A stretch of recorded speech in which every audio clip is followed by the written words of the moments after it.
time for the Michael Huddleston Show on HUDRadio.com. I appreciate your input. Welcome to the show. I'm your host, Michael Huddleston. Today on the show, we have Arlington City Council District 1 candidate Charlie Parker. We will talk with him about prop and as well as some other issues that the city of Arlington is facing. But first off, we want to take the chance to plug our Facebook page at www.facebook.com/mhudradio. You can also call our studio. Yes, we have a studio line now that you can use to call in. You can do that by calling 832-699-0110. Again, that is Houston area code 832-699-0110. Drop us a line. Leave your questions, comments, concerns, something you want to hear us talk about on the radio. Leave it, and we'll talk about it. And if it's audio quality that's good, then we will play it on the show and respond to your questions, comments, concerns, ideas on the air. That's always an incentive. Now, the audio that we're about to play you was pre-recorded. We are still working with the different kinds of technologies that are available to us. So in the beginning, like I said, these are all what we call pilot shows, something that we all learn from in the end. And so this is a pre-recorded conversation that we had on the phone with Arlington District 1 candidate Charlie Parker. And so we will play that audio for you right now. Joining us now on the phone is going to be Arlington City Council District 1 candidate Charlie Parker. Charlie, nice to talk to you today. It's a pleasure for me to be here. We really appreciate you coming on. And there is so much going on in the city of Arlington right now. It's just amazing to see how such a small town that was in the 80s and 90s grow up to be such a prominent city in the entire country now, with everybody relating Arlington to the Cowboys and the Rangers. Everybody in the country knows where Arlington is now, whereas 10 years ago nobody knew where it was. Yeah, we're real proud of our stature and the ability to have the World Series and the NBA All-Star Game and the Cotton Bowl here and Super Bowl, have the Cowboys play all their games. We've really kind of come into our own here in Arlington, and our tourist traffic has just been off the page. It's phenomenal, and we're really blessed. Absolutely. Now, we're going to get into a couple of different topics today with you while we've got you on the line. And one of the first ones we want to get to are going to be water restrictions. And for those that are listening, yes, we're going to get into the prop position, but we're going to save the best for last. Charlie, up there in the Dallas-Fort Worth area, you've seen an abundance of rain in the past few months. And, of course, the water reserves are full again. And as you mentioned before we started this, the Tarrant County Water Department had said that there were no more twice-a-week watering restrictions, and go into a little bit about that and your plans for the rest of the summer in the city.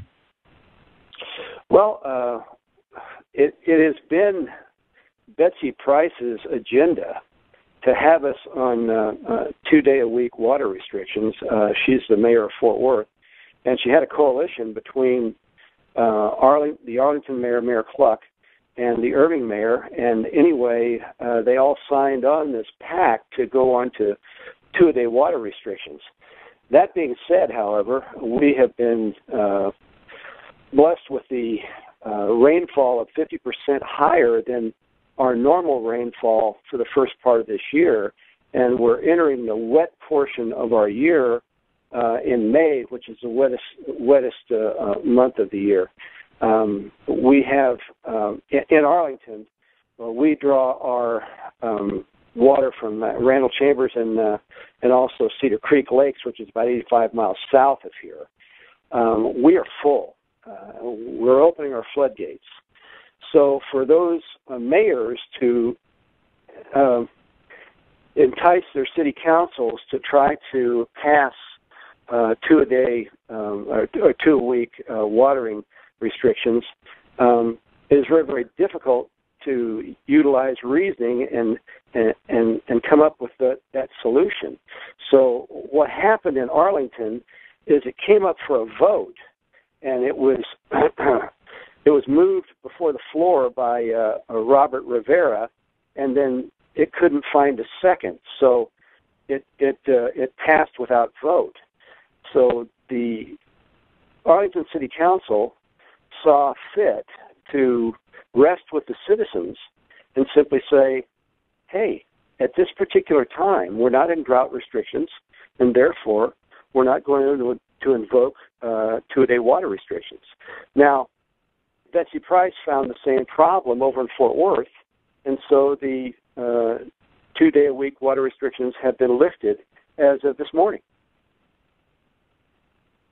And that's such a wonderful thing, having lived in the city of Arlington for a good while. I can't remember a time when there wasn't water restrictions, so it's a good win for the citizens. Last year was a tough year for us, and we went into water restrictions in August because we were in such drought conditions. And to invoke something like that when the reservoirs are full just doesn't tell me that common sense is prevailing throughout our city council. So I think that the fact that they could not get a second speaks well for the reasoning capability and power of our city council and our city council to listen to the citizens and have their thoughts prevail. Well, very good, and hopefully you'll be one of the ones to help change the thoughts of the city council.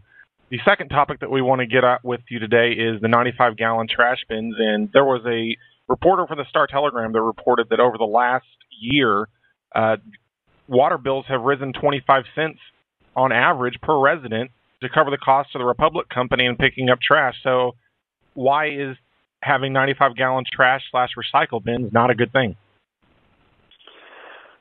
Well, they've started this pilot program of recycling with 95-gallon bins. It has nothing to do with recycling. It actually is simply starting a pilot program to see how well the program works. The problem is that you're not only going to get a recycling 95-gallon bin, but you're going to get a regular trash 95-gallon bin. And that being the case, you're not going to be able to fill up 95 gallons worth of trash on most weeks in 3 days. So what will transpire is that you will go from two days a week of trash pickup to 1 day a week because you can't fill up the 95-gallon bin, and you'll go probably to once every other week on the recycling because there's not enough bottles and beer cans to fill up a 95-gallon bin in a week. So the bottom line is you're also going to have to pay for the truck, you're going to have to pay for the bins, and you're going to pay more, and you're going to get half the service. Then you're going to have to fire 2 of the 3 guys on the truck that I might add do a very, very good job of picking up our trash currently. And to be very honest with you, I'm a fiscal conservative, and I am not for unemployment. I am for employment, and I think they do a great job. And just like our military coming back from Afghanistan, I don't want to fire them because they did a good job, and I don't want to fire our trash collectors because they do a very good job. So if it ain't broke, don't fix it, and I am not for the 95-gallon trash bins. We're talking with Arlington City Council candidate. He's running for District 1. His name is Charlie Parker. Charlie, now we're going to get to the big one. This is your big campaign. This is your big campaign promise, I guess, and this deals with the prop proposition. And first off, explain to everybody who's listening who may not be familiar with Arlington or the Dallas-Fort Worth area what the probationary rental occupancy permit really is. Well, actually, you've stated it, and the probationary rental occupancy permit, if you take the first letters, that's prop, and that's a euphemism for this particular program.